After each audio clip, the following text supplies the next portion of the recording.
ನಮಸ್ಕಾರ.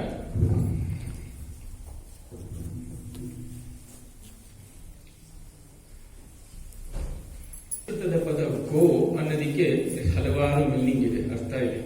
The root word Sanskrit go has many meanings. One of the meanings of the root word Sanskrit go is knowledge, ಜ್ಞಾನ. ಪಾಲ ಅಂದ್ರೆ one who is protecting it. ಅಂದ್ರೆ ಜ್ಞಾನವನ್ನು ಯಾರು protect ಮಾಡ್ತಾರೋ ಅವನ್ನ ಗೋಪಾಲ ಅಂತ ಕರಿತೀವಿ. ಸೊ ಈ ಸೀಸನ್ ನಾವು ಗೋಪಾಲ್ ಅಂತ ಕರಿತೀವಿ. This talk, the season of this talk is called Gopal. ಹಂಗೆ let's be friends in knowledge. ಜ್ಞಾನದಿಂದ ಒಂದು ಸ್ನೇಹಿತರಾಗೋಣ ಅಂತ ಜ್ಞಾನದಲ್ಲಿ. See it's very easy to be friends because we have common enemies. ನಮ್ಮಿಬ್ರಿಗೂ ಒಳ್ಳೆ ಒಂದೇ ಶತ್ರು ಇದ್ದಾರೆ, ಅದಕ್ಕೆ ಬಾ ನಾವಿಬ್ರು ಒಂದು ಫ್ರೆಂಡ್ ಆಗೋಣ ಅಂತ. Are we share the same problem, ನನಗೂ ತಲೆನೋವು ನಿಮಗೂ ತಲೆನೋವು, ಬಾ ಇಬ್ರು ಫ್ರೆಂಡ್ ಆಗೋಣ ಅಂತ. But coming together in knowledge is very rare. ಜ್ಞಾನದಲ್ಲಿ ಬರೋದು ತುಂಬಾ ರೇರ್. ಸೊ ಗೋಪಾಲ್ ಅಂತಂದ್ರೆ one who is in friends with knowledge. ಜ್ಞಾನದಲ್ಲಿ ಯಾರು ಪ್ರೊಟೆಕ್ಟ್ ಮಾಡ್ತಾರೋ, ಜ್ಞಾನದಿಂದ ಯಾರು ಒಟ್ಟಿಗೆ ಸಾಕ್ತಾರೋ ಅವರಿಗೆ ಗೋಪಾಲ್ ಅಂತ ಹೇಳ್ತೀವಿ. So I plan to do this every month. Last month ನಾನು ಆಯುರ್ವೇದ, ಅಸ್ಟ್ರಾಲಜಿ ಅಂಡ್ ಸ್ಪಿರಿಚುಯಾಲಿಟಿ ಹೆಂಗ್ ಕನೆಕ್ಟ್ ಆಗಿರುತ್ತೆ ಅಂತ ಒಂದು ಟಾಕ್ ಕೊಟ್ಟೆ. Ayurveda, astrology and spirituality. So ಈ ಸಲ ನಾವು ಟಾಕ್ ಚೂಸ್ ಮಾಡಿರೋದು ಅವೇರ್ನೆಸ್ ಅಂತ, ಅರಿವು, ಥ್ರೂ 4 ಯೋಗಾಸ್: ರಾಜಯೋಗ, ಭಕ್ತಿ ಯೋಗ, ಕರ್ಮಯೋಗ ಅಂಡ್ ಜ್ಞಾನ ಯೋಗ. ಇಲ್ಲಿ ಯಾರು ಅಟ್ಲೀಸ್ಟ್ ಅಧ್ಯಾತ್ಮ ಪದದಲ್ಲಿ ಇದ್ದಾರೆ, ನಾನ್ ಆರ್ಟ್ ಲಿವಿಂಗ್ ಪೀಪಲ್ ಎಷ್ಟು ಜನ ಇದ್ದಾರೆ ಅಂದ್ರೆ doing some yoga but not into art of living? ಎಷ್ಟು ಜನ ಇದ್ದಾರೆ ಅಂತಾರ? ಯೋಗ ಬಗ್ಗೆ ಐಡಿಯಾನೇ ಇದ್ದಿರೋರು ಎಷ್ಟು ಜನ ಇದ್ದಾರೆ? ಸ್ವಲ್ಪ ಐಡಿಯಾ ಇದೆ, ಹೌದಾ? ಒಂದು ಕಥೆಯಿಂದ ಶುರು ಮಾಡ್ತೀನಿ. 5 friends they went on A picnic. ಕಾಡಿಗೆ ಒಂದು ಪಿಕ್ನಿಕ್ ತರ ಹೋದ್ರಂತೆ. ಎಲ್ಲ ಅವರು ಕಾಲೇಜ್ ಎಲ್ಲ ಮುಗಿಸ್ಕೊಂಡು ರಜಾದಲ್ಲಿ 5 ಜನ ಹೋದ್ರಂತೆ ಕಾಡಿಗೆ. Deep inside the forest they lost their way. 5 ಜನ ಕಾಡಲ್ಲಿ ಹೋಗ್ತಾ ಇರ್ಬೇಕಾದ್ರೆ ಅವ್ರ ದಾರಿ ತಪ್ಪೋಯ್ತು. ಸೊ ಏನ್ ಮಾಡೋದು, ಕತ್ಲಾಗ್ತಿದೆ, ಯಾರಿಗೂ ವಾಪಸ್ ಹೋಗೋ ದಾರಿ ಗೊತ್ತಾಗ್ತಿಲ್ಲ. ಒಬ್ಬ ಹೇಳದಂತೆ, my feelings tell me that the nearest town is to my right. ಬಲಗಡೆ ಹೋದ್ರೆ ನನಗೆ ಒಂದು ಪಟ್ಟಣ ಸಿಗುತ್ತೆ ಅಂತ. ಹಿ ವೆಂಟ್ ರೈಟ್, ಬಲಗಡೆ ತಿರ್ಕೊಂಡು. ಎರಡನೇವನ್ ಹೇಳ್ದ, ಎಡಗಡೆ ಹೋದ್ರೆ ಒಂದು ಪಟ್ಟಣ ಸಿಗುತ್ತೆ ಅಂದ್ಬಿಟ್ಟು ಅವನು ಎಡಗಡೆ ತಿರ್ಕೊಂಡು ಅವನು ಎಡಗಡೆ ಹೋದ. ಮೂರನೇ ಅವನು ಹೇಳ್ದ, ಇಲ್ಲ ನಾ ಬಂದಿರೋ ಹಾದಿ ಕರೆಕ್ಟ್ ಆಗಿದೆ, ಇಫ್ ವಿ ವಾಕ್ ಸ್ಟ್ರೈಟ್, ಇನ್ನೇನು ಸ್ಟ್ರೈಟ್ ಹೋದ್ರೆ ಇನ್ನೊಂದು ದಾರಿ ತಲುಪಿಬಿಡಿ, ಇನ್ನೊಂದು ಪಟ್ಟಣ ಸಿಕ್ಬಿಡುತ್ತೆ ನಮಗೆ ಅಂತ. ಹಿ ಕಂಟಿನ್ಯೂಡ್ ಮೂವಿಂಗ್ ಸ್ಟ್ರೈಟ್. 4ನೇವನು ಹೇಳ್ದ, ಯಾಕೋ ನನಗೆ ಎಲ್ಲಾನು ಡೌಟ್ ಇದೆ, ಹಿಂದೆ ಹೋಗೋಣ, ಬಂದಿದ್ದ ದಾರಿಲೇ ಹಿಂದೆ ಹೋಗೋಣ, then I reach back my source. 5ನೇವನು ಹೇಳ್ತಾನೆ, ಎಲ್ಲಿದೆ ಪಟ್ಟಣ ಅಂತ ಸ್ವಲ್ಪ ಯೋಚನೆ ಮಾಡೋಣ. He had a skill. ಮರ ಹತ್ಬಿಟ್ಟು, ಒಂದು ಉದ್ದ ತೆಂಗಿನ ಮರ ಇರುತ್ತೆ, ಉದ್ದ ತೆಂಗಿನ ಮರ ಹತ್ಬಿಟ್ಟು ಎಲ್ಲಿದೆ ನಿಯರೆಸ್ಟ್ ಟೌನ್, ಪಟ್ಟಣ ಎಲ್ಲಿದೆ ಅಂತ ಅಂದ್ಬಿಟ್ಟು ನೋಡ್ಬಿಟ್ಟು ಅವನು ಮರ ಹತ್ಬಿಟ್ಟು ಕೆಳಗಿಳಿದ್ಬಿಟ್ಟು then he went and reach the nearest town. ಏನಂದ್ರೆ ಯಾಕೆ ಹೇಳ್ತೀನಿ ಅಂದ್ರೆ, ಸಿಚುಯೇಷನ್ ಇಸ್ ದ ಸೇಮ್. ಎಲ್ಲರೂ ಒಂದೇ ಕಾಡಲ್ಲಿ ಒಂದೇ ಸಿಚುಯೇಷನ್ ಇಲ್ಲಿದ್ರು. ಆದ್ರೆ 5 ಜನದ್ದು ಅವರ ರಿಯಾಕ್ಷನ್ ಬೇರೆ ಇತ್ತು, ಹೌದು ತಾನೆ? ಒಬ್ಬರೊಬ್ಬರ ಡಿಸಿಷನ್ ಬೇರೆ ಇತ್ತು. Similarly in life there is an external world and there is an internal world. ನಮ್ಮ ಬದುಕಿನಲ್ಲಿ ಒಂದು ಬಾಹ್ಯ ಪ್ರಪಂಚ ಇರುತ್ತೆ, ಇನ್ನೊಂದು ಒಳಗಿನ ಪ್ರಪಂಚ ಇರುತ್ತೆ. If you observe carefully, external world ಅಂದ್ರೆ ಏನಕ್ಕೆ ಹೇಳ್ತೀವಿ? People, situation and things. ನಮ್ಮ ಆಚೆ ಕಡೆ ಬಾಹ್ಯ ಪ್ರಪಂಚ ಏನೇನಾಗಿರುತ್ತೆ? ಜನರು, ವಸ್ತುಗಳು ಹಾಗೂ ಸನ್ನಿವೇಶಗಳು, ಹೌದಾ? From people, situation and things, so many sensations arise, so many events come. ಎಷ್ಟೋ ಸನ್ನಿವೇಶಗಳು ಬರುತ್ತೆ. ಒಬ್ರು ಜನರಿಂದ ಮಾತಾಡ್ಬಿಟ್ಟು ನಮ್ಗೆ ಎಷ್ಟೋ ಸನ್ನಿವೇಶ ಬರುತ್ತೆ, ವಸ್ತುಗಳು ನೋಡ್ಬಿಟ್ಟು ಎಷ್ಟೋ ಸನ್ನಿವೇಶಗಳು ಬರುತ್ತೆ, ಸಿಚುಯೇಷನ್ಸ್ ಇಂದ ಎಷ್ಟೋ ಸನ್ನಿವೇಶಗಳು ಬರುತ್ತೆ. And there is an internal world. ನಮಗೆ ಒಂದು ಒಳಗಿನ ಒಂದು ಪ್ರಪಂಚ ಇರುತ್ತೆ. This internal world is made up of 7 layers. ಏನಂತಂದ್ರೆ, ಮೊದಲನೇದು ದೇಹ, ಬಾಡಿ. ನೆಕ್ಸ್ಟ್ ಇಸ್ ಬ್ರೆತ್, ಉಸಿರು. ನೆಕ್ಸ್ಟ್ ಇಸ್ ಮೈಂಡ್, ಮನಸ್ಸು. 4th is intellect. 5th is ವೃತ್ತಿ or memory. Sixth is ego or self. So ಆಚೆ ಕಡೆಯಿಂದ ನಮಗೆ ಬರೋ ಇನ್ಫಾರ್ಮೇಶನ್ ನಾವು 5 ಪಂಚೇಂದ್ರಿಯಗಳಿಂದ ನಾವು ಒಳಗಡೆ ತಗೋತೀವಿ. There are 5 senses. The eyes see, ಕಣ್ಣುಗಳು ನೋಡುತ್ತೆ. ಇಯರ್ಸ್ ಹಿಯರ್, ಕೇಳಿಸ್ಕೋತೀವಿ. From nose we smell things. ನಾಲ್ಗೆಯಿಂದ, ಟಂಗಿಂದ we taste things, and skin ಇಂದ we touch. So these 5 information that come from the outside world is just raw data. The very information. How we process it depends upon our inner being.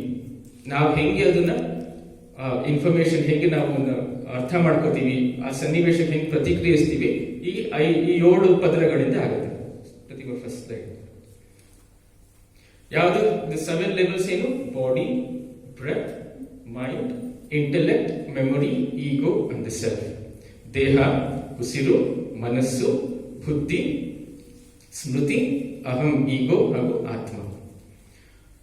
ಈಗ ಎಷ್ಟೋ ಸನ್ನಿವೇಶಗಳು ಆಚೆ ಕಡೆ ಬರುತ್ತೆ, ನಾವು ಒಳಗಡೆ ಹೆಂಗೆ ಪ್ರತಿಕ್ರಿಯಿಸ್ತೀವೋ ಅದು ಬೇರೆ ಬೇರೆ ತರ ಇರುತ್ತೆ.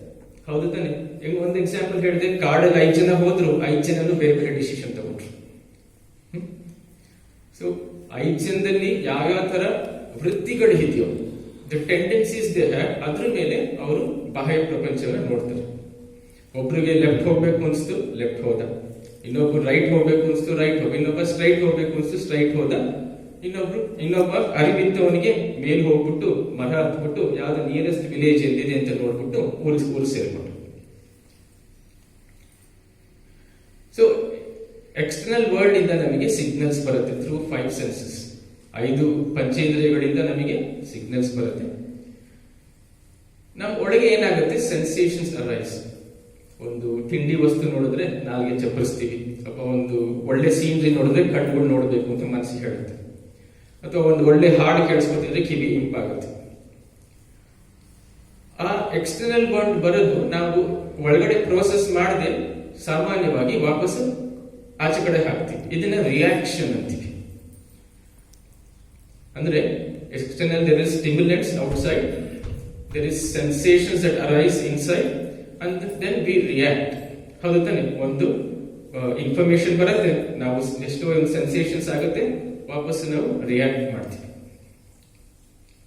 ಎಕ್ಸಾಂಪಲ್, ಒಂದು ತಿಂಡಿ ವಸ್ತು ನೋಡ್ತೀವಿ, ಮನಸ್ಸು ಹೇಳುತ್ತೆ ಓ ನಾಲ್ಗೆ ಚಪ್ಪರಿಸತ್ತೆ ಅಂತ ಹೇಳುತ್ತೆ, ಓ ತಿನ್ಬೇಕು ಅಂತ ರಿಯಾಕ್ಟ್ ಮಾಡ್ತೀವಿ. ಮೈಸೂರು ಪಾಕ್ ಇದೆ, ಏನೋ ಸ್ವೀಟ್ ಇದೆ, ಇದನ್ನು ತಿನ್ಬೇಕು ಅಂತ ಅನ್ಸುತ್ತೆ, ಅದನ್ನು ರಿಯಾಕ್ಟ್ ಮಾಡ್ತೀವಿ. ಸೊ ಈ ತರ ನಮ್ಮ ಪರಿಸ್ಥಿತಿ ಇದ್ದಾಗ ಎಕ್ಸ್ಟರ್ನಲ್ ವರ್ಲ್ಡ್ ಹೆಂಗಿರುತ್ತೋ ನಾವು ಹಂಗೆ ರಿಯಾಕ್ಟ್ ಮಾಡ್ಕೊಂಡು ಹೋದ್ರೆ then we are leading a very mechanical life. ಏನಂತಂದ್ರೆ ಎಕ್ಸ್ಟರ್ನಲ್ ವರ್ಲ್ಡ್ ಅಲ್ಲಿ ಪ್ಲೆಸೆಂಟ್ ಸಿಚುಯೇಷನ್ ಇದ್ರೆ ನಮ್ಮ ಮನಸ್ಸಲ್ಲಿ ಒಂದು ಪ್ಲೆಸೆಂಟ್ ಸೆನ್ಸೇಷನ್ಸ್ ಅರೈಸ್ ಆಗುತ್ತೆ, then we give back the pleasant sensation back, react. External world ಅಲ್ಲಿ ಸ್ವಲ್ಪ ಟೆನ್ಷನ್, ಕೋಪ ಇದ್ರೆ ಮನಸ್ಸಿಗೆ ನಾವು ಕೋಪ ಮಾಡ್ಕೊಂಡು ತಿರ್ಗಾ ನಾವು ಕೋಪವಾಗಿ ಪ್ರತಿಕ್ರಿಯಿಸ್ತೀವಿ. ಹೌದು ತಾನೆ? ಎಕ್ಸ್ಟರ್ನಲ್ ವರ್ಲ್ಡ್ ಅಲ್ಲಿ ಆಚೆ ಕಡೆಯಿಂದ ನಮಗೆ ಬರೋದು ಹೆಂಗೆ data, data that come from the external world, we sensationalise it and then we process it back. ಇಷ್ಟು ಮಾಡಿದ್ರೆ we are living a very mechanical life. But beyond reaction, there is one more level through which we will be able to process the information and respond accordingly. ಇದಕ್ಕೆ the level of response ಅಂತ ಹೇಳಿ, through the intellect, ಬುದ್ಧಿ ಶಕ್ತಿಯಿಂದ ನಾವು ಅದಕ್ಕೆ ಹೆಂಗೆ ಪ್ರತಿಕ್ರಿಯಿಸಬೇಕು ಅಂತ ಹೇಳುತ್ತೆ. ಒಂದು ಎಕ್ಸಾಂಪಲ್ ಕೊಡ್ತೀನಿ. ಒಬ್ಬ ಕುರುಡು ವ್ಯಕ್ತಿ ನಡ್ಕೊಂಡು ಹೋಗ್ತಿರ್ತಾನೆ. There is a blind person walking. ಮನಸ್ಸು ಹೇಳುತ್ತೆ ಓ ಕುರುಡು ವ್ಯಕ್ತಿ ಅಂತ. ನಾವು ಸೆನ್ಸೇಷನ್ಸ್ ನಮ್ಗೆ ಏನ್ ಹೇಳುತ್ತೆ, ಅವ್ನು ಕುರುಡು ಅಂತ ಹೇಳ್ತೇನೆ. ನಾವೇನು ಪ್ರೋಸೆಸ್ ಮಾಡದಿದ್ರೆ ನಾವು ತಿರ್ಗಾ ಅವನಿಗೆ hey blind man how you doing, ಏನಪ್ಪ ಕುರುಡ ಚೆನ್ನಾಗಿದ್ಯಾ ಅಂತ ಹೇಳ್ತೀವಿ, ಸತ್ಯ ಹೇಳ್ತೀವಿ. But we are reacting to situation. ಹೌದು ತಾನೆ? ಬಟ್ ಮನಸ್ಸಲ್ಲಿ ಅವ್ನು ಕುರುಡ ವ್ಯಕ್ತಿ ಇದ್ದಾನೆ, ನಾನು ಸ್ವಲ್ಪ ಸರಿಯಾಗಿ ಮಾತಾಡಿಸ್ಬೇಕು, ಸ್ವಲ್ಪ ರೆಸ್ಪಾನ್ಸಿಬಲ್ ಆಗಿ ಮಾತಾಡಿಸ್ಬೇಕು ಅಂದಾಗ that level is called response. Most of the situations in life, we are dealing in this 3-step process. The external world comes, there are some sensations arise, ಒಳಗೊಂದು sensation ಆಗುತ್ತೆ, then we react. So this is not a very intelligent way of living. ಯಾಕೆಂದ್ರೆ ಕುರುಡು ವ್ಯಕ್ತಿ ನೋಡಿದ ತಕ್ಷಣ ಕುರುಡ ಅಂತ ಹೇಳೋದು. ಹೌದು ತಾನೆ? ಏನೋ ನಮಗೆ ಡಯಾಬಿಟಿಸ್ ಇದ್ರು ಏನಾದ್ರು ಮೈಸೂರು ಪಾಕ್ ಇದ್ರೆ ಚೆನ್ನಾಗಿ ತಿನ್ಬಿಡೋದು. ಏನಾದ್ರು ನೋಡಬಾರ್ದು, ಮಕ್ಕಳಿಗೆ ಟಿವಿ ನೋಡಬಾರ್ದು ಅಂತಂದ್ರೆ ಅವ್ರು ಚೆನ್ನಾಗಿ ಟಿವಿಲಿ ಯಾವುದೋ ಕ್ರಿಕೆಟ್ ಮ್ಯಾಚ್ ಬರ್ತಿದೆ, ಟಿವಿ ನೋಡ್ತಾರೆ. So we are not giving much importance to level within us which is called response. ಈ ಲೆವೆಲ್ಗೆ ಇಂಟೆಲೆಕ್ಟ್ ಇಂದ ಯೂಸ್ ಮಾಡಿ how to be responsibly react to the external world is called response. ಇದಕ್ಕೆ ನಾವು ಜವಾಬ್ದಾರಿಯಿಂದ ಪ್ರತಿಕ್ರಿಯಿಸುವುದು ಅಂತ ಹೇಳ್ತೀವಿ. ಇದನ್ನ ಹೆಂಗೆ ಮಾಡ್ಕೊಡೋದು? There is a very thin line between reaction and response. ಹೌದು ತಾನೆ? ಕನ್ಫ್ಯೂಷನ್ ಇಂದ ಪ್ರತಿಕ್ರಿಯಿಸೋದು, ಬಿಗ್ ಮಾಡಿ ಅಂದ್ರೆ ದೊಡ್ಡದು ಮಾಡಿ ರಿಯಾಕ್ಷನ್ ಅಂತ ಹೇಳಿದ್ವಲ್ಲ, 7 ಪದರ ಇರುತ್ತಲ್ಲ. Reaction is at the level of mind. ಮನಸ್ಸಂದ್ರೆ ಏನು? It doesn't have any intelligence on its own. ಮನಸ್ಸಿಗೆ ಏನ್ ಅನ್ಸುತ್ತೋ ಅದು ಮಾತಾಡ್ಬಿಡ್ತೀವಿ, ಮನಸ್ಸಿಗೆ ಏನ್ ಬರೋದೋ ಅದು ತಿನ್ಬಿಡ್ತೀವಿ, ಮನಸ್ಸಿಗೆ ಏನ್ ಬರೋದೋ ಅದು ನೋಡ್ಬಿಡ್ತೀವಿ. ಹೌದು ತಾನೆ? ಇದು level of mind. But one level above the mind is intelligence. So intellect use ಮಾಡಿ ನಾವು ಜವಾಬ್ದಾರಿಯಿಂದ ಪ್ರತಿಕ್ರಿಯಿಸಿದಕ್ಕೆ ರೆಸ್ಪಾನ್ಸ್ ಅಂತ ಹೇಳ್ತೀವಿ. ಈಗ ನೆಕ್ಸ್ಟ್ ಮೈಂಡ್ ಅಂದ್ರೆ ಏನು ಅಂತ ಸ್ವಲ್ಪ ತಿಳ್ಕೊಂಡ. ಮನಸ್ಸಂದ್ರೆ through which we derive information from the external world. ಬಾಹ್ಯ ಪ್ರಪಂಚದಿಂದ ನಮ್ಗೆ ಏನೇನ್ ಇನ್ಫಾರ್ಮೇಶನ್ ಬೇಕು ಅದನ್ನ ಹೇಗೆ ನೋಡ್ತೀವಲ್ಲ ಅದನ್ನ ಮನಸ್ಸು ಅಂತ ಹೇಳಿ. It's the level of thoughts. ಮನಸ್ಸಿಗೆ ಎಷ್ಟೋ ಸ್ವಭಾವಗಳಿವೆ. ಅಬ್ಸರ್ವ್ ಮಾಡಿದೀರಾ? ಮನಸ್ಸು ಕೋತಿತರ, ಹಿಂದೆ ಹೋಗುತ್ತೆ, ಮುಂದೆ ಹೋಗುತ್ತೆ. ಒಂದ್ ಕಡೆ ಕೂತ್ಕೊಂಡ್ರೆ ಕೂತ್ಕೊಳ್ಳೋದಿಲ್ಲ. ಈ ಮನಸ್ಸಿಗೆ ಕೂತಿದ್ದೀರಾ ನೀವು, ಆದ್ರೆ ಯಾವಾಗ ಮುಗಿಸ್ತಾರಪ್ಪ, ಸ್ವಲ್ಪ ಹಶ್ವಾಗ್ತಿದೆ, ಇಲ್ಲದೆ ಬೆಳಗ್ಗೆ ಅಷ್ಟು ಬೇಗ ತಿಂಡಿ ತಿಂದಿದ್ದೀವಿ, ಅಷ್ಟೊತ್ತಿಗೆ ಬಂದಿದ್ದೀವಿ, 10 ನಿಮಿಷ ಲೇಟಾಗಿ ಶುರು, ಇವೆಲ್ಲ ಮನಸ್ಸು ನೋಡ್ತಿರುತ್ತೆ. ಬೈ ಡಿಫಾಲ್ಟ್ ಇದು ಮನಸ್ಸಿನಲ್ಲಿ ಇದಾಗ್ತಾ ಇರುತ್ತೆ. ಮನಸ್ಸು it perceives, it waivers, and ಮನಸ್ಸಿಗೆ ನೀವು ಡಿಸಿಷನ್ ಬಿಟ್ರೆ ಕನ್ಫ್ಯೂಷನ್ ಆಗುತ್ತೆ. ಇದು ಮಾಡ್ಲೋ ಅದು ಮಾಡ್ಲೋ, ಮನಸ್ಸಿಂದ ಯಾವ ಡಿಸಿಷನ್ ತಗೊಳಕ್ ಆಗೋದಿಲ್ಲ ನಿಮಗೆ. ಹೌದು ತಾನೆ? ಇದು ಮಾಡ್ಲೋ ಅದು ಮಾಡ್ಲೋ, ಅದು ಸರಿ ಇದು ಸರಿ, ಇವೆಲ್ಲ ಕನ್ಫ್ಯೂಷನ್ ಮನಸ್ಸಲ್ಲಿ ಆಗ್ತಿರುತ್ತೆ. ಇನ್ನೊಂದು ಮನಸ್ಸಿನ ಸ್ವಭಾವ ಏನಂತಂದ್ರೆ, ಈಗ ಒಬ್ರಿಗೆ ನಾನು 10 ಪ್ರಶಂಸೆ ಕೊಡ್ತೀನಿ ಒಂದ್ ದಿನದಲ್ಲಿ, ಇನ್ನೊಂದು ಟೀಕೆ ಕೊಡ್ತೀನಿ. ಅವ್ರ ಮನೆಗೆ ಹೋಗ್ಬಿಟ್ಟು ಏನ್ ಜ್ಞಾಪಕ ಇಟ್ಕೊಂಡಿರ್ತಾರೆ? ಟೀಕೆ, ಕ್ರಿಟಿಸಿಸಮ್. ಹೌದು ತಾನೆ? So mind has a tendency to always cling on to the negative. ಮನಸ್ಸು ಯಾವಾಗಲೂ ನಕಾರಾತ್ಮಕ ಭಾವನೆ ಇಟ್ಕೊಂಡು ಕೂತ್ಕೊಳ್ಳುತ್ತೆ. ಮನಸ್ಸು ಇನ್ನೊಂದು ಏನಂದ್ರೆ, ಮನಸ್ಸು it loves to be in comfort zone. ಆಚೆ ಕಡೆ ಏನಾದ್ರು ಇಷ್ಟಪಡುತ್ತೆ, ಬಟ್ ಆದ್ರೂ ಅದಕ್ಕೆ ಎಷ್ಟು ಕಂಫರ್ಟಬಲ್ ಅನ್ಸುತ್ತೋ mind wants to be in comfort zone. ಅದೇನ್ ಕಂಫರ್ಟ್ ಝೋನ್ ಇದೆಯೋ ಅದರಲ್ಲೇ ಇಷ್ಟಪಡಕ್ಕೆ ಮನಸ್ಸು ಇಷ್ಟಪಡುತ್ತೆ. ಮನಸ್ಸಿಗೆ ಇನ್ನೊಂದು ಹೇಳಿದ್ರೆ ಏನ್ ಮಾಡ್ಬೇಡ ಅಂತಂದ್ರೂ ಅದೇ ಮಾಡುತ್ತೆ. ಕಣ್ಣು ಮುಚ್ಚಿಕೊಂಡು ಒಂದ್ಸಲಿ ಕೋತಿ ಬಗ್ಗೆ ಯೋಚನೆ ಮಾಡಬಾರ್ದು, ಮನಸ್ಸು ಏನ್ ಯೋಚನೆ ಮಾಡುತ್ತೆ? ಕೋತಿ ಬಗ್ಗೆನೇ ಯೋಚನೆ ಮಾಡ್ತಿರುತ್ತೆ. ಸೊ ಮನಸ್ಸಲ್ಲಿ ವಾಟ್ ಯು ರೆಸಿಸ್ ಪರ್ಸಿಸ್.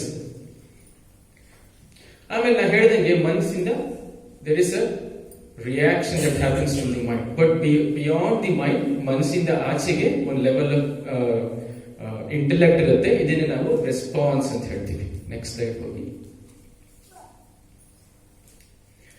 ಈ ಅರಿವು, ಅವೇರ್ನೆಸ್ ಅಂದ್ರೆ ಏನು ಅಂತಂದ್ರೆ, ಒಂದು ಕತೆ ಹೇಳ್ತೀನಿ. ಒಬ್ಬ ಗುರು ಹಾಗೂ ಶಿಷ್ಯ ಇರ್ತಿದ್ದೆ. There was a master and his disciple. Disciple was always complaining, ಅದ್ ಸರಿ ಇಲ್ಲ ಅಂತ ಯಾವಾಗಲೂ ಶಿಷ್ಯ ಕಂಪ್ಲೇಂಟ್ ಮಾಡ್ತಾ ಇದ್ದಂತೆ. ಸೊ ದಿ ಮಾಸ್ಟರ್ ಅವನಿಗೆ ಸ್ವಲ್ಪ ತಲೆ ಕೆಟ್ಟೋಯ್ತು. ಏನಪ್ಪ ಯಾವಾಗಲೂ ಕಂಪ್ಲೇಂಟ್ ಮಾಡ್ತಿರ್ತಾನೆ ಅಂತ ಅಂದ್ಬಿಟ್ಟು ಹಿ ಡಿಸೈಡೆಡ್ ಇವ್ರಿಗೊಂದು ಪಾಠ ಹೇಳೋಣ ಅಂತ. ಸೊ ಹೋಗ್ಬಿಟ್ಟು bring a vessel of water, ಒಂದು ಪಾತ್ರೆಯಲ್ಲಿ ನೀರು ತಗೊಂಬ ಅಂತ ಹೇಳಿ. ಯಾರು? ಗುರು ಶಿಷ್ಯನ್ ಹೇಳ್ತಾನೆ, ಒಂದು ಪಾತ್ರೆಯಲ್ಲಿ ನೀರು ತಗೊಂಬ ಅಂತ. ಈ ನೀರಿಗೆ ಈಗ ಉಪ್ಪನ್ನ ಹೆಸಿ ಅಂತ ಹೇಳ್ತಾರೆ. ಉಪ್ಪು ಹಾಕ್ಬಿಟ್ಟು ಚೆನ್ನಾಗಿ ಕಲಕ್ಬಿಡು. Just pour water, salt it the water ಅಂತ ಹೇಳಿ. ಜಸ್ಟ್ ಟೇಸ್ಟ್ ಇಟ್ ಅಂತ ಹೇಳಿ. ಶಿಷ್ಯ ಕೂಡ ನೋಡ್ತಾನೆ, ಹೆಂಗಿದೆ ಟೇಸ್ಟ್, ಹೆಂಗಿದೆ ಅಂತ ನೋಡ್ತಾನೆ. ಇಟ್ ಇಸ್ ವೆರಿ ಬಿಟರ್, ತುಂಬಾ ಸಾಲ್ಟಿ ಇದೆ, ಉಪ್ಪು ನೀರು ಅಂತ ಅಂದ್ಬಿಟ್ಟು ಬಾಯಿ ಹಿಂಗೆ ಮಾಡ್ಬೋದು. ಗುಡ್. ಈಗ ಇಷ್ಟೇ ಕೈ ಉಪ್ಪಿರೋದನ್ನ ಈಗ ಪಕ್ಕದಲ್ಲಿ ಒಂದು ನದಿ ಇರುತ್ತೆ, ನದಿಲಿ ಹಾಕ್ಬಿಡ ಉಪ್ಪು ಅಂತ ಹೇಳ್ತಾನೆ. ನದಿಲಿ ಉಪ್ಪು ಹಾಕ್ತಾನೆ. ನಾವು ಟೇಸ್ಟ್ ಇರ್ತದೆ, ನದಿ ನೀರು ಕುಡಿ ಅಂತ ಹೇಳ್ತಾನೆ. ನದಿ ನೀರು ಕುಡಿತಾನೆ, ನದಿ ತುಂಬಾ ಚೆನ್ನಾಗಿದೆ, ತುಂಬಾ ಸ್ವೀಟ್ ಆಗಿದೆ ಅಂತ ಹೇಳ್ತಾನೆ. ಏನು ವ್ಯತ್ಯಾಸ? The container is small. ಹೌದಾ? ಸೊ ನಮ್ಮ ಜೀವನದಲ್ಲಿ ನಮ್ಗೆ ಏನೇನು ಪ್ರಾಬ್ಲಮ್ ಬರುತ್ತೋ ಅದು ನಮ್ಮ ಉಪ್ಪಿನ ತರ. ಆಲ್ ದೀಸ್ ಫ್ರಸ್ಟ್ರೇಷನ್ಸ್, ಇರಿಟೇಷನ್, ಕೋಪ, ಆಂಗರ್ ಎಲ್ಲ ಎಕ್ಸ್ಟರ್ನಲ್ ವರ್ಲ್ಡ್ ಹೇಳಿದ್ನಲ್ಲ, ಎಕ್ಸ್ಟರ್ನಲ್ ವರ್ಲ್ಡ್ ಇದೆ ಏನ್ ಸ್ಟಿಮ್ಯುಲಸ್ ಬರುತ್ತೋ ಅವೆಲ್ಲ ನಮಗೆ ಉಪ್ಪಿನ. ನಮ್ಮ ಪಾತ್ರೆಯಲ್ಲಿ ನಮ್ಮ ಅರಿವು ಒಂದು ಪಾತ್ರೆ ಎಷ್ಟಿದ್ರೆ ಅದು ಎಕ್ಸ್ಪೀರಿಯನ್ಸ್ ತುಂಬಾ ಕಹಿಯಾಗಿರುತ್ತೆ. ನಮ್ಮ ಜೀವನದ ಎಕ್ಸ್ಪೀರಿಯನ್ಸ್ ತುಂಬಾ ಕಹಿಯಾಗಿರುತ್ತೆ. When our awareness is small, then will have a very bitter experience. ಹೌದಾ ತಾನೆ? ಬಟ್ ಅದೇನೇ when our awareness is huge, ಉಪ್ಪಿನ ನದಿಗೆ ಹಾಕ್ಬಿಟ್ಟು ನದಿ ಕುಡಿದ್ರೆ then it doesn't matter at all. ಎಷ್ಟು ಕಹಿ ಇದೆಯೋ ಗೊತ್ತಾಗೋದಿಲ್ಲ ಅಷ್ಟೇ. ಸೊ ಜೀವನದಲ್ಲಿ ನಮಗೆ ಕಷ್ಟ ಅಷ್ಟೇ ಬರೋದು, ಉಪ್ಪಲ್ಲಿ ಎಷ್ಟಿದೆಯೋ ಅಷ್ಟು ಕಷ್ಟ ಬರುತ್ತೆ. But the way we react or respond depends on our awareness. ಹೌದಾ? ನಾವು ಹೆಂಗೆ ಪ್ರತಿಕ್ರಿಯಿಸ್ತೀವೋ, ನಮ್ಮಲ್ಲಿ ಅರಿವು, ನಮ್ಮಲ್ಲಿ ಜ್ಞಾನ ಇದು ಜಾಸ್ತಿ ಇದ್ರೆ ಎಷ್ಟೇ ಕಷ್ಟಗಳು ನಮಗೆ ಕಷ್ಟ ಅಂತ ಅನ್ಸೋದಿಲ್ಲ. ಎಷ್ಟೇ ಉಪ್ಪು ಹಾಕಿದ್ರು, ಎಷ್ಟೇ ಇದು ಹಾಕಿದ್ರು ನಮ್ಗೆ ಕಷ್ಟ ಅನ್ಸೋದಿಲ್ಲ. ಬಟ್ ನಮಗೆ ತುಂಬಾ ನಮ್ಮ ಅರಿವು ತುಂಬಾ ಕಡಿಮೆ ಇದ್ರೆ, ದೊಡ್ಡವರು ಹೇಳ್ತಾರೆ ವಿಶಾಲ ಮನೋಭಾವ ಅಂತಿದ್ದಿರು ಅಂತ. Isn't it so? ನಮ್ಮ ಅವೇರ್ನೆಸ್ ತುಂಬಾ ವಿಶಾಲವಾಗಿದ್ರೆ, ನಾನು ಒಂದು ಹೇಳ್ತೀನಿ, ಇದು ನನ್ನ ಮುಂದೆ ಇರೋ ಪ್ರಾಬ್ಲಮ್ ಅಂತ ಅನ್ಕೊಳ್ಳಿ. ನನ್ನ ಅವೇರ್ನೆಸ್ ಇಷ್ಟೇ ಇದ್ರೆ ಪ್ರಾಬ್ಲಮ್ ಹೆಂಗ್ ಕಾಣುತ್ತೆ? ದೊಡ್ಡದಾಗಿ ಕಾಣುತ್ತೆ. ಹೌದಾ? when I expand my awareness, what is happening to the problem? Problem ಏನಾಗ್ತಿದೆ? ಸಣ್ಣದಾಗ್ತದೆ. ನಾವು ದಿನವಿಡೀ ಮಾಡೋದೇನು ಪ್ರಸಂಗಿ ಅಂತಂದ್ರೆ, ನಾವು ನಮ್ಮ ಅವೇರ್ನೆಸ್ ನಮ್ಮ ಬುದ್ಧಿನ ಎಕ್ಸ್ಪ್ಯಾಂಡ್ ಮಾಡ್ಕೊಡೋದಿಲ್ಲ, but we keep solving the same problem. ಅದು ನಮಗೆ ದೊಡ್ಡದಾಗಿ ಅನ್ಸುತ್ತೆ. ನಮ್ಮ ಅರಿವು ದೊಡ್ಡದಾಗಿದ್ರೆ ಸಣ್ಣ ಸಣ್ಣ ಪ್ರಾಬ್ಲಮ್ ನಮ್ಗೆ ಇರಿಟೇಟೇ ಮಾಡೋಕ್ಕಾಗೋದಿಲ್ಲ. ನಮ್ಮ ಅರಿವು ಕಡಿಮೆ ಇದ್ರೆ just small problem will begin to irritate us. ಈಗ ಬೆಳಗಾಗಿದ್ದು ಒಂದು ಏನೋ ಸ್ಕೂಟರ್ ಹೋಗ್ತೀವಿ ಆಫೀಸ್ಗೆ, ಸ್ಕೂಟರ್ ಸ್ಟಾರ್ಟ್ ಆಗಿಲ್ಲ, ಇಡೀ ಎಲ್ಲಾರ ಮೇಲೂ ಕೋಪ, ಅದು ಇದು, just one small thing, scooter ಶುರು ಆಗಲಿಲ್ಲ, ಮೆಕ್ಯಾನಿಕ್ ಕರ್ಕೊಂಡು ಮಾಡ್ತು ಸ್ಕೂಟರ್ ಸರಿ ಮಾಡಿಸೋದು ಅಷ್ಟೇ ಅಲ್ಲ. ಬಟ್ ನಮ್ಮ ಅರಿವು ಕಡಿಮೆ ಇದ್ದಾಗ ಏನಾಗುತ್ತೆ? ಸ್ಕೂಟ್ರೇ ಪ್ರಪಂಚ, ನಮ್ಮ ಪ್ರಪಂಚ ಸ್ಕೂಟ್ರೇ ಆಗೋಗುತ್ತೆ. ಇಡೀ ದಿನ ಹಾಳು ಮಾಡ್ಕೊಂಡ್ಬಿಡ್ತೀವಿ ನೀವು, just one small thing, scooter ಶುರು ಆಗಿದೆ. So this layer where we work out from a zone of expansion is called awareness. ನಾವು ಹೆಂಗೆ ಅವೇರ್ನೆಸ್ ಇಂದ ನಾವು ರೆಸ್ಪಾಂಡ್ ಮಾಡ್ತೀವಿ, ಮೈಂಡ್ ಇಂದ ನಾವು ರಿಯಾಕ್ಟ್ ಮಾಡ್ತೀವಿ. So is there a technology through which we can access this layer of awareness? ಏನಾದ್ರು ಇದೆಯಾ ನಮ್ಗೆ ಟೆಕ್ನಾಲಜಿ ಇದೆಯಾ ಯಾವಾಗ್ಲೂ ಅವೇರ್ನೆಸ್ ಅಲ್ಲಿ ಇರೋದಕ್ಕೆ, ಯಾವಾಗ್ಲೂ ಇಂಟೆಲಿಜೆನ್ಸ್ ಅಲ್ಲಿ ಇರೋದಕ್ಕೆ, ಯಾವಾಗ್ಲೂ ಬುದ್ಧಿಯಿಂದ ಮಾತಾಡೋದಕ್ಕೆ ಏನಾದ್ರು ಟೆಕ್ನಾಲಜಿ ಇದೆಯಾ ಅಂತಂದ್ರೆ, S, there is a technology, and that technology is called yoga. ಇದನ್ನ ನಾವು ಯೋಗ ಅಂತ ಹೇಳ್ತೀವಿ. ಸೊ ಏನಪ್ಪಾ ಯೋಗ ಅಂತ ಹೇಳ್ತೀವಿ? Many of us understand yoga has some twisting of body, bending of body,